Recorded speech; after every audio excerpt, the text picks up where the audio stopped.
পশ্চিমবঙ্গে বর্তমানে চূড়ান্ত শ্রম বিরোধী একটা সরকার আছে। সেখানে সেই রাজ্যের বাসিন্দা হয়ে এবং সেই রাজ্যের একজন কর্মচারী হয়ে আমাদের লজ্জা লাগে অন্যান্য রাজ্যের কাছে এই বঞ্চনার কথা বলতে। অন্যান্য রাজ্যের কর্মচারীরা বলেন যে আপনারা এতটাই পিছিয়ে আছেন যে এখনো পর্যন্ত ডিএ নিয়ে লড়াই করতে হয়। বর্তমানে এই হওয়ার ফলে মুখ্যমন্ত্রী যেটা ঘোষণা করেছিলেন যে আরো 4% 1 এপ্রিল থেকে দেওয়া হবে, তার কোনো নোটিফিকেশন জারি হয়নি। সুতরাং আমরা ধরেই নিচ্ছি যে ওটা দেওয়া হবে না।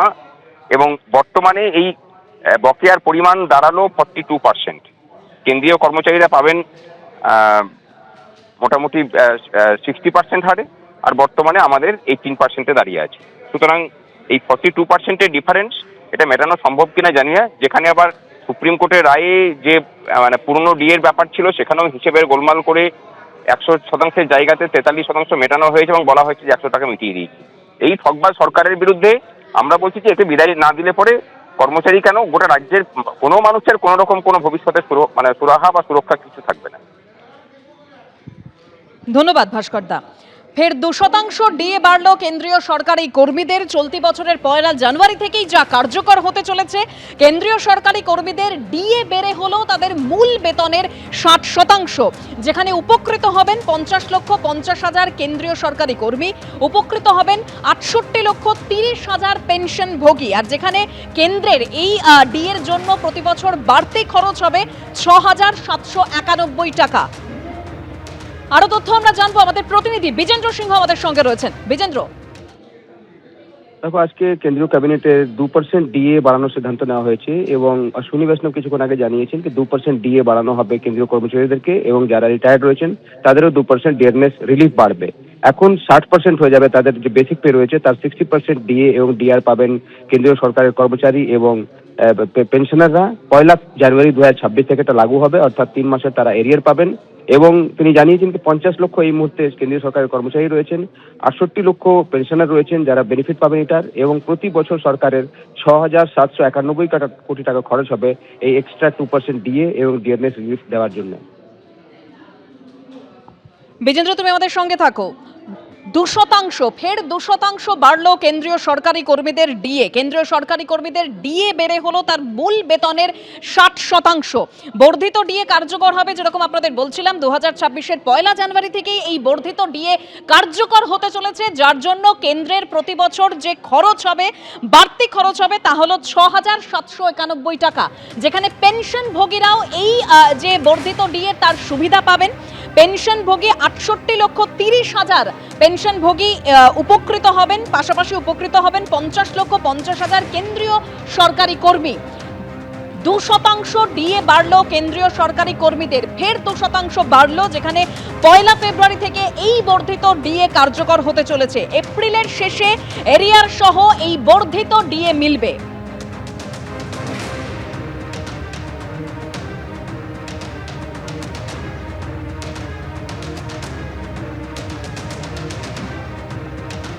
আমাদের সঙ্গে এই মুহূর্তে টেলিফোন লাইনে রয়েছেন কনফেডারেশনের সাধারণ সম্পাদক মলয় মুখোপাধ্যায়। মলয়দা, কি বলবেন? ফের 2% কেন্দ্রীয় সরকারি কর্মীদের ডিএ বাড়লো, যেখানে এবার যে ডিএটা বাড়লো মূল বেতনের 60%। হ্যাঁ, 60% মানে তাদের যে সপ্তম বেতন কমিশনের পুরো ডিএটা কমপ্লিট হয়ে গেল। এই 60% ডিএ এবার অষ্টম বেতন কমিশনে মার্জ হয়ে নয়া বেতন শুরু হবে। কিন্তু আমাদের ডিএ এখনো পর্যন্ত 18%। 4% দেওয়ার কথা থাকলেও, যেটা বিধানসভায় দাঁড়িয়ে মাননীয় মুখ্যমন্ত্রীর উপস্থিতিতে অর্থমন্ত্রী ঘোষণা করেছিলেন যে এপ্রিল থেকে 4% ডিএ দেওয়া হবে, কিন্তু আজ পর্যন্ত নোটিফিকেশন প্রকাশ পায়নি। অর্থাৎ আমরা এপ্রিল মাসেও 4% ডিএটা পেলাম না। অর্থাৎ এখন আমাদের 18% এবং কেন্দ্রীয় সরকার এবং এই রাজ্যের যে কর্মচারী অর্থাৎ দিল্লি চেন্নাইতে থাকে, তারাও কিন্তু আজ 7% ডিএতে চলে গেল। অর্থাৎ আমরা এখনো পর্যন্ত 42% ডিএ বাকি রইল আর কি। অর্থাৎ মুখ্যমন্ত্রী বলেও 4% ডিএটা আমরা পেলাম না। এটা দুঃখজনক না, একটা লজ্জাজনক ব্যাপার। সারা দেশে এটা দেখছে যে বিধানসভায় দাঁড়িয়ে মুখ্যমন্ত্রীর উপস্থিতিতে অর্থমন্ত্রী, মুখ্যমন্ত্রী তো সব, তাই তিনি ঘোষণা করলেন 4% ডিএ, কিন্তু আমরা আজ পর্যন্ত পেলাম না। এদিকে কেন্দ্রীয় সরকার আরো 2% ডিএ, আমি আগেও বলেছি যে এই 60% ডিএ যোগেই এবার বেতন কমিশন লাগু হবে। অষ্টম বেতন কমিশন 1/1/26 থেকে লাগু হবে। অর্থাৎ আর আমাদের এই যে সপ্তম বেতন কমিশন গঠন করে দিয়েছি বলছে মুখ্যমন্ত্রী, অষ্টম কেন, সপ্তম কেন, অষ্টম নবম ঘোষণা করে দিতে পারে। 5% কেন, 40% ঘোষণা করে দিত না তো। তারা তো ঘোষণা করলেও তো দিচ্ছে না। কিন্তু কেন্দ্রীয় সরকার যে 2% ঘোষণা করেছে, 4 মাস তারা বকেয়া পাবে। অর্থাৎ জানুয়ারি, ফেব্রুয়ারি, মার্চ, এপ্রিল, এই যে টোটাল তাদের যে বেসিকের উপর 2%, পরের মাসে আরো 2%, অর্থাৎ 4%, আবার তারপরের মাসে আরো 2%, মানে 6%, তারপরের মাসে আরো 2%, এইভাবে তারা পৌনঃপুনিকভাবে ডিএটা পেয়ে যাবে। কারণ ডিএ হচ্ছে পৌনঃপুনিকভাবে, এটা হচ্ছে একবার দিলে পরের মাসেও দিতে হয়। অর্থাৎ জানুয়ারি পাবে, ফেব্রুয়ারি পাবে, মার্চ পাবে, এপ্রিল পাবে। আর আমরা সেই 18%। আপনি ভাবুন একবার যে 42% মর্গ ভাতা, আজকে সামনে ভোট, এটা নিয়ে তো নিশ্চয়ই কর্মচারী সমাজ ক্ষিপ্ত হবে এবং এইটা কিন্তু ভোটে প্রভাব পড়বে। এটা কিন্তু এবারের বিধানসভা ভোটে বেতন কমিশন, ডিএ এবং এই যে আমাদের মামলা করা যে ডিএর বকেয়া, সেটা তারা এআইসিপিআই অনুসারে না দিয়ে তারা নিজস্ব নিয়ম অনুসারে ডিএটা দিয়েছে।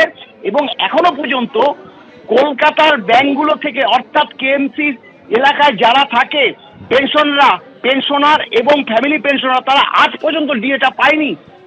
এই সরকারের বদান্যতার জন্য তারা নির্দিষ্ট নিয়মে এজির কাছে ইনফরমেশন পাঠায়নি।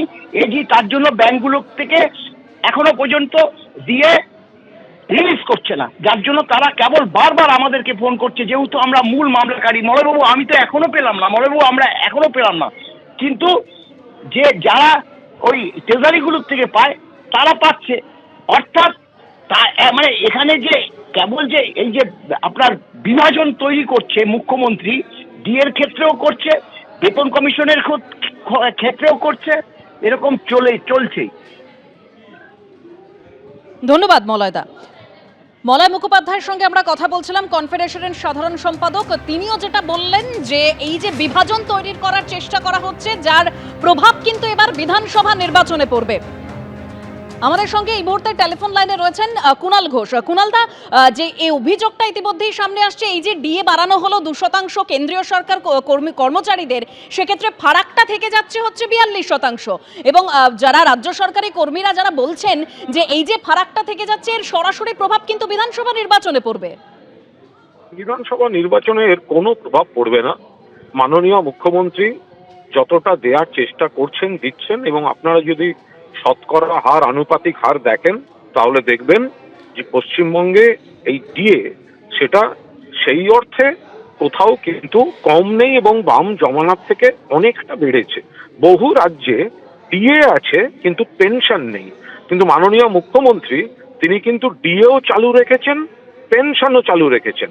পাশাপাশি যারা ডিএ চাইছেন তারা ধর্ণা দিতে বিজেপি নেতাদের মঞ্চে আনেন, বিজেপির নানা রকম সাহায্য নিয়ে দিল্লি যান, কিন্তু বাংলাকে যে 1,96,000 কোটি টাকা বকেয়া রেখে দিয়েছে কেন্দ্রীয় সরকার, সেগুলোর ব্যাপারে তো কোনো কথা বলেন না। রাজ্য সরকার যদি সেই টাকাগুলি পেয়ে যায়, বকেয়া অধিকার, তাহলে তো মুখ্যমন্ত্রী নিশ্চয়ই তার ইচ্ছা মতো যতটা সাধ্য ততটা আরো বেশি দিতে পারেন। তার তো অনেক ইচ্ছা আছে অনেক রকম উন্নয়নের। 1,96,000 কোটি টাকা বকেয়া, তো যারা সুপ্রিম কোর্টে কেস চলছে, রাজ্য সরকার ইতিমধ্যেই বাড়িয়েছেন, তারপরেও যা যা হচ্ছে সুপ্রিম কোর্টে বলা হয়েছে। ফলে এটাকে নিয়ে রাজনীতি করার কোনো অবকাশ নেই। সিপিএম এবং বিজেপির লোকেরা যে রাজনীতিটা করছে, ওরা আগে বাংলার বকেয়া টাকা যাতে বাংলা সরকারকে দেওয়া হয়, যার থেকে মুখ্যমন্ত্রী আরো তাদেরও দিতে পারেন, আরো মানুষকে উপকার করতে পারেন, তারা সেই দিকে নজর দিন। মানুষ বোঝেন, বাংলার মানুষ বোঝেন। এবিপি আনন্দ, এগিয়ে থাকে, এগিয়ে রাখে।